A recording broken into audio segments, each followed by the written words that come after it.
Hey guys, இன்னைக்கு நம்ம chess champion குகேஷை பத்தி தான் பார்க்க போறோம். சதுரங்க விளையாட்டை எல்லாருமே புத்திசாலிகள் விளையாடுற விளையாட்டா தான் பாக்குறாங்க. புத்திசாலிகளுக்கு மட்டும்தான் இந்த செஸ்ஸா?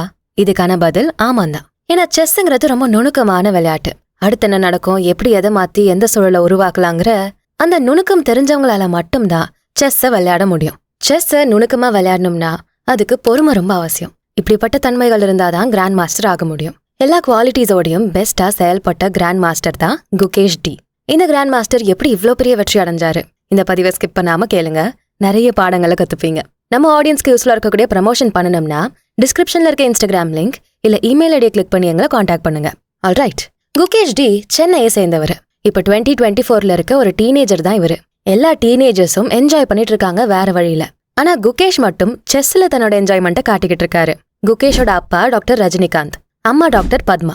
அப்பா அம்மா 2 பேருமே பெரிய கைங்க தான். சின்ன வயசுல இருந்தே குகேஷ்க்கு செஸ்ல செம்ம ஆர்வம். ஸ்கூல் படிக்கிறப்போ கோச் மிஸ்டர் பாஸ்கர் தான் செஸ் எப்படி விளையாடணும்னு அவருக்கு சொல்லி கொடுக்குறாரு. 6 மாசம் ட்ரைனிங் எடுத்து குகேஷ் டாப் லெவல்ல வந்தாரு. அதுக்கும் கோச் பாஸ்கர் தான் காரணம். குகேஷோட பெரிய வளர்ச்சிக்கு அவரோட அப்பா அம்மா 2 பேரும் பயங்கர சப்போர்ட்டா இருந்தாங்க. அவரோட அப்பா தன்னோட வேலையை விட்டுட்டு முழுக்க முழுக்க மகனுக்காகவே நேர செலவு செஞ்சாராம். குகேஷ் எங்க போறாரோ அங்கெல்லாம் கூடவே ஒன்னா பயணிச்சாராம். எல்லா டோர்னமெண்ட்ஸ்லயும் அப்பா குகேஷ் கூட தான் இருந்திருக்காரு. அப்புறம் குகேஷோட சோஷியல் மீடியாவையும் அவர் தான் ஹேண்டில் பண்ணிருக்காரு. கூடவே அவரோட இன்விடேஷன்ஸ், டிராவல்ஸ் இது எல்லாத்தையுமே அப்பா தான் கவனிச்சுக்கிறாரு. தான் ஒரு ENT சர்ஜனா இருக்கிறதால சில அறுவை சிகிச்சைகளை கூட பையனோட டோர்னமெண்ட் இல்லாத டைம்ல ஸ்கெடியூல் பண்ணிப்பாராம். மோஸ்டா பையனோட ஒன்னா இருக்கதான், பையனுக்கு சப்போர்ட் பண்ணதான் அவர் ஆசைப்பட்டாரு. அம்மா கூடவே எல்லா இடத்துக்கும் போகலனாலும் எமோஷனலா அவருக்கு பயங்கர சப்போர்ட் பண்ணிருக்காங்க. அவர் ஜெயிச்ச மேட்ச், தோத்த மேட்ச் எல்லாத்துக்கும் சப்போர்ட் பண்ணிருக்காங்க. இப்படி பல மேட்சஸ் விளையாடிட்டு இருந்த நேரத்துல தான் அவர் தன்னோட ஊர்ல இருந்த பிரக்னானந்தா கிராண்ட் மாஸ்டர் ஆனதை பாக்குறாரு. இதுவுமே அவருக்கு ஊக்கத்தை கொடுத்துச்சு. 7 வயசுல செஸ் எப்படி விளையாடணும்னு கத்துக்கிட்ட குகேஷ் இன்னைக்கு டாப் பிளேயர். 2015ல குகேஷ் செஸ் சாம்பியன் ஆகிறாரு. 2018ல 5 கோல்டு மெடல் வாங்கினாரு. இன்டர்நேஷனல் மாஸ்டராக என்னெல்லாம் தேவையோ அதுக்கான மொத்த குவாலிட்டிஸும் குகேஷ் கிட்ட இருந்தது.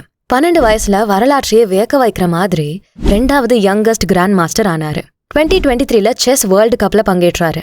ஆரம்பத்துல அவரோட ரேட்டிங் 1291 தான் இருந்தது. அப்புறமா ரேட்டிங் இன்னும் அதிகமாகிட்டே போச்சு.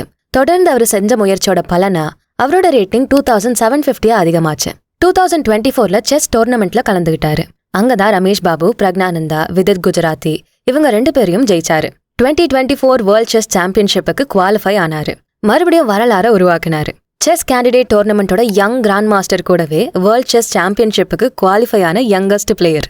இப்படி 2 முக்கிய வரலாற்றை உருவாக்கி எல்லாருக்கும் மிகப்பெரிய இன்ஸ்பிரேஷனா மாறி இருக்காரு குகேஷ் டி. ஆனா குகேஷுக்கு அவரோட இந்த செஸ் ஜர்னி ரொம்பவே சுமூகமாலாம் இல்ல. அவருக்கும் நிறைய பிரச்சனைகள் வந்தது, தடங்கல்கள் வந்தது. 3 வாரம் தொடர்ந்து பெரிய டோர்னமெண்ட் ஒன்று நடந்தது. எந்த டோர்னமெண்ட்லயும் இல்லாத ஸ்ட்ரெஸ் அவருக்கு இதுல இருந்தது. ஏன்னா உலகத்திலேயே பெஸ்ட் செஸ் பிளேயர்ஸோட 2 முறை போட்டி போட வேண்டிய தருணம் வந்தது. அந்த மொமெண்ட்டையுமே அவர் அமைதியா தான் ஹேண்டில் பண்ணாரு. 17 வயசுலயே குகேஷ் ரொம்ப மெச்சோர்டா தான் நடந்துகிட்டாரு. ஒரு கான்ஃபரன்ஸ்ல அவரோட செஸ் கேம்ஸை பத்தி கேட்டுட்டு இருந்தப்போ ஒரு முக்கியமான கதையை சொன்னாரு. அலிரேசா ஃபிரௌசா கூட ரவுண்ட் 7ல போட்டி போட்டுட்டு இருந்தப்போ தோத்து போனாரு. ஆனா அந்த மேட்ச்ல தான் ஜெயிக்க போறோம்னு அவர் நினைச்சிருக்காரு. ஆனா அது மிஸ் ஆகிருக்கு. என்னடா ஜெயிக்க வர டைம்ல இப்படி தோத்துட்டோமேன்னு அவர் ரொம்ப அழுது புரண்டெல்லாம் ஃபீல் பண்ணல. அதை அவர் வித்தியாசமான கோணத்துல இருந்து பார்த்தாரு. அந்த கேம்ல தோத்தப்போ எனக்கு கொஞ்சம் அப்செட்டா தான் இருந்தது. அதுக்கப்புறம் அன்னைக்கு நாள் முழுக்க கொஞ்சம் குட்டா நான் ஃபீல் பண்ணேன். மிகப்பெரிய டோர்னமெண்ட்ல நான் தோத்து போனாலும் அது வலி தரக்கூடிய தோல்வியா இருந்தாலும் அன்னைக்கு நான் என்னோட பெஸ்டா தான் ஃபீல் பண்ணேன். ஏன்னா இந்த தோல்வி எனக்கு மிகப்பெரிய ஊக்கத்தை கொடுக்கலாம்னு சொன்னாரு. குகேஷ் தன்னோட 17 வயசுலயும் எல்லா சூழலையும் இப்படி மெச்சோரா ஹேண்டில் பண்ணுவாருன்னு யாரும் எதிர்பார்க்கல. சின்ன பொருள் கிடைக்கலனா கூட சண்டை போடுற டீனேஜர்ஸ் மத்தியில, பிரேக்கப் ஆயிடுச்சு, லவ் செட் ஆகலன்னு டிப்ரெஷனுக்கு போற டீனேஜர்ஸ்க்கு மத்தியில எல்லாரும் நம்பிக்கை வச்சிருந்த மிகப்பெரிய கேம்ல கடைசி மொமெண்ட்ல தோத்து போயும் அதை ஒரு லெசனா தான் பார்த்திருக்காரு. 2022ல செஸ் ஒலிம்பியாட் நடந்தப்போ குகேஷ் உஸ்பெகிஸ்தான் பிளேயரான நோடிர்பெக் கிட்ட தோத்து போயிட்டாரு. இது மிகப்பெரிய தோல்விதான். ஆனா அவருக்கு ஆறுதல் சொல்ல முதல்ல ஓடி வந்த ஆளு 5 முறை வேர்ல்ட் சாம்பியனான விஸ்வநாதன் ஆனந்த். அவ்வளோ பெரிய பொசிஷன்ல குகேஷ் இருந்திருக்காரு. லேட்டரா விஸ்வநாதன் ஆனந்த் சொன்னது என்னன்னா, குகேஷுக்கு நடந்தது பெரிய தோல்விதான், நான் அவரை ஊக்குவிக்க நினைச்சேன். ஆனா அப்புறம் தான் எனக்கு தோணுச்சு அவருக்கு இந்த ஆறுதல், ஊக்கம் இதெல்லாம் தேவைப்படலன்னு. ஏன்னா தோல்விக்கு அப்புறமா அவர் சாதாரணமா தான் இருந்தாரு. அவருக்கு எல்லாத்தையும் ஹேண்டில் பண்ணிக்க கூடிய திறமை இருக்கு. ரொம்ப மெச்சோர்டா நடந்துகிட்டாருன்னு விஸ்வநாதன் ஆனந்தே சொல்லிருக்காருன்னா எவ்வளோ மெச்சோர்டா அதை ஹேண்டில் பண்ணிருக்காருன்னு பாருங்க. எல்லா கேம்லயுமே குகேஷ் ரொம்பவே ஸ்டேபிளா இருப்பாராம். மனசை தளர விடவே மாட்டாராம். 17 வயசு பையன் கிட்ட இவ்ளோ நிதானமும் அமைதியும் இருக்கிறது ரொம்பவே ஆச்சரியமான விஷயமா விஸ்வநாதன் ஆனந்தே சொல்றாரு. இவரோட இந்த செஸ் பயணம் நிறைய பாடங்களை நமக்கு கத்துத்தருது. சின்ன வயசுலயே இவர் ரொம்ப ஆர்வத்தோட செயல்பட்டிருக்காரு. டெடிகேட்டடா விளையாடி இருக்காரு. சின்ன வயசுல இருந்தே கடுமையா உழைச்சிருக்காரு. ஆரம்பத்துல இருந்தே முழு கவனத்தோட நிறைய ட்ரைனிங் எடுத்து ஒவ்வொரு முறையும் வெற்றியை பார்த்திருக்காரு. சின்ன வயசுல இருந்தே குகேஷ் டாப்ல இருந்ததால அவர்கிட்ட இருந்து நிறைய எதிர்பார்க்க ஆரம்பிச்சாங்க. ரொம்ப ப்ரெஷர்ல விளையாடுற டைம்ல கூட அவர் மனசை தளர விடாம ஃபோக்கஸோடவே இருந்தாரு. எல்லாரும் இப்படி எதிர்பார்க்கறாங்களே, நம்ம ஜெயிப்போமா தோப்போமா, இப்படி எதிர்பார்ப்புகளை பத்தி யோசிச்சு குழம்பாம தான் செட் பண்ண கோல்ஸ்ல கவனத்தோட இருந்து ரொம்ப ப்ரெஷரா இருக்க சூழலையும் மேனேஜ் பண்ணாரு. மத்த செஸ் பிளேயர்ஸ் மாதிரி குகேஷ் நிறைய தோல்விகளை சந்திச்சிருக்காரு. பெரிய கிராண்ட் மாஸ்டர்ஸ் கூட போட்டி போட்டு ஜெயிக்கவும் செஞ்சிருக்காரு, தோக்கவும் செஞ்சிருக்காரு. ஒவ்வொரு தோல்வியும் அவருக்கு ஒரு பாடமா தான் இருந்தது. கேம் முடிஞ்சப்புறம் அந்த கேம்ல என்னெல்லாம் நடந்ததோ அதெல்லாம் அனலைஸ் பண்ணி என்ன தப்பெல்லாம் பண்ணாரோ அதெல்லாம் தேடி புரிஞ்சுப்பாரு. இதனாலதான் தொடர்ந்து அவரால் இம்ப்ரூவ்மெண்ட்டை அதிகமாக்கிக்க முடிஞ்சது. வளரணுங்கிற மைண்ட் செட்டோடையே அவரால் இருக்க முடிஞ்சது. அடுத்தடுத்த கேம்ஸ்லையும் முழு ஃபோக்கஸோட அவரால் செயல்பட முடிஞ்சது. இதை தாண்டி அவரோட படிப்பையும் ஹேண்டில் பண்ண வேண்டியிருந்தது. செஸ் ஸ்கெடியூல் ஒரு பக்கம் இருந்தாலும் படிப்பு அவரை விடல. தொடர்ந்து படிப்பையும் செஸ்ஸையும் பேலன்ஸ் பண்ணாரு. படிப்பு முக்கியம், பேஷனும் முக்கியம்னு. COVID-19 வந்த டைம்ல குகேஷும் நிறைய பிளேயர்ஸும் ஆன்லைன்ல செஸ் விளையாட வேண்டிய சூழல் வந்தது. எப்போ நேர்ல லைவா விளையாடிட்டு திடீர்னு ஆன்லைன் அப்படின்னதும் பெரிய சேஞ்சா அது ஃபீல் ஆச்சு. ஆனாலும் குகேஷ் ரொம்ப சின்சியரா கேம் விளையாடினாரு. ஆஃப்லைன்ல விளையாடுறதை விட ஆன்லைன்ல ரொம்ப சூப்பராகவே விளையாடினாரு. லைஃப்ல எப்போ எந்த சூழல் வரும்னு நமக்கு தெரியாது. எல்லா புது விஷயங்களையும் நம்ம ஏத்துக்கிட்டு தான் ஆகணும். தொடர்ந்து வெற்றி அடையணும்னா எந்த மாற்றம் வந்தாலும் அதுக்கு வளைஞ்சு கொடுத்துதான் ஆகணும். அவரோட வெற்றியையும் தாண்டி குகேஷ் ரொம்பவே பணிவான ஆளா இருந்திருக்காரு. எப்பவுமே தான் வெற்றிக்கு தான் மட்டும்தான் காரணம்னு கர்வத்தோட சொல்ல மாட்டாரு.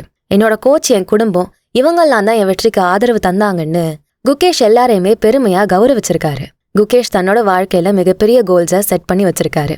பெஸ்டா போட்டி போடணும், தொடர்ந்து முன்னேறிட்டே இருக்கணுங்கிற எண்ணம் அவருக்குள்ள இருக்கு. அதனால கிளியரான பெஸ்டான கோல்ஸை செட் பண்ணி முழு ஊக்கத்தோட சரியான வழியில குகேஷ் பயணிச்சுட்டு இருக்காரு. பிளஸ் எதிர்காலத்துக்கான தொலைநோக்கு பார்வையோடையும் அவரு பயணிச்சுட்டு இருக்காரு. குகேஷோட இந்த அழகான பயணம் நிறைய செஸ் பிளேயர்ஸை ஈர்த்துக்கிட்டு இருக்கு. உலகம் முழுக்க இவரை நிறைய பேர் ரோல் மாடலா வச்சு செஸ் விளையாடிட்டு இருக்காங்க. தான் மட்டும் வெற்றி அடைஞ்சது இல்லாம தான் ஃபாலோ பண்ண யுக்திகள், தான் கத்துக்கிட்ட லெசன்ஸ் எல்லாத்தையும் மத்தவங்களுக்கு பகிர்ந்து எல்லாருக்குள்ளயும் பாசிட்டிவான தாக்கத்தை ஏற்படுத்துறாரு. தான் மட்டும் வளரணும்னு நினைக்காம அடுத்தவங்களையும் வளர விட்டு சமூகத்தோட முன்னேற்றத்துக்கும் குகேஷ் பங்களிக்கிறாருன்னே சொல்லலாம். ரொம்ப சின்ன வயசுலயே நம்ம கவனத்தோட பணிவோட நடந்துகிட்டோம்னா எல்லாத்தையுமே நம்மளால ஹேண்டில் பண்ண முடியும். வெற்றியும் ரொம்ப பக்கத்துல கைக்கிட்டே இருக்கும் அப்படிங்கிறதுக்கு குகேஷோட இந்த செஸ் பயணம் மிக சிறந்த உதாரணம். குகேஷோட இந்த வெற்றி பயணத்தை பத்தி நீங்க என்ன நினைக்கிறீங்கன்னு கமெண்ட் செக்ஷன்ல சொல்லுங்க. இந்த வீடியோ உங்களுக்கு பிடிச்சிருந்தா இதுக்கு ஒரு லைக்கை போட்டுட்டு உங்க ஃப்ரெண்ட்ஸ் அண்ட் ஃபேமிலிக்கு ஷேர் பண்ணுங்க. நம்ம channels beyond ordinary and body and soul Tamil ரெண்டுத்துக்கும் சப்ஸ்கிரைப் பண்ணிட்டு பெல் ஐக்கானை அழுத்திருங்க. நான் உங்களை அடுத்த வீடியோல பாக்குறேன். நன்றி.